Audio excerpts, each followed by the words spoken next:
Hey, hello guys, I am Sushmita and welcome back to my another new video। তো দিনটা ছিল 12ই December বৃহস্পতিবার। তো আমি চলে গেছিলাম আমার দিদির বাড়িতে। এই যে আমার দিদি বরণডালা হাতে নিয়ে। তো দিদি বরণডালা হাতে নিয়ে কোথায় যাচ্ছে কি এটাই ভাবছেন তো? তো কোথায় যাচ্ছে, কেন যাচ্ছে সেটা জানতে হলে তো ভিডিওটা স্কিপ না করে পুরোটা দেখতে হবে। তো দেখতে থাকো আমরা কোথায় যাচ্ছি।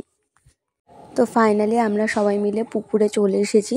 দিদির বাড়িতে সেদিন শ্যামা কালী পুজো ছিল, তো কালী পুজোর জন্য আমরা জল সইতে এসেছিলাম। আর এই যে ইনি আমার দিদির শাশুড়ি, উনি এখানে গঙ্গা বরণ করছেন। যাই হোক, গঙ্গা বরণের যে রিচুয়ালসগুলো হয় সেগুলোই উনি এখানে করে নিচ্ছিলেন।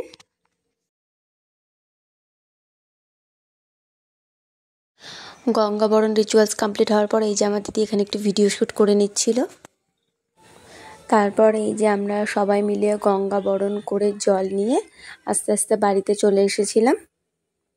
তারপর এখানে এই যে ছোট কাকিমা আর আমার দিদি দুজনে মিলে মায়ের পুজোর ভোগ রান্না করছিল।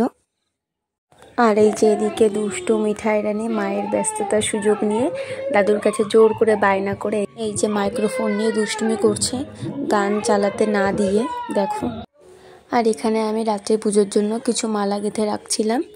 যাই হোক, আজকের ভিডিওটা এই পর্যন্ত। এটা ছিল ফার্স্ট পার্টের ভিডিও। তো ভিডিওটা ভালো লাগলে অবশ্যই একটা লাইক করে দিও। আর সেকেন্ড পার্টের ভিডিওটা দেখতে হলে অবশ্যই আমার চ্যানেলটা সাবস্ক্রাইব করে আমার পাশে থাকতে হবে।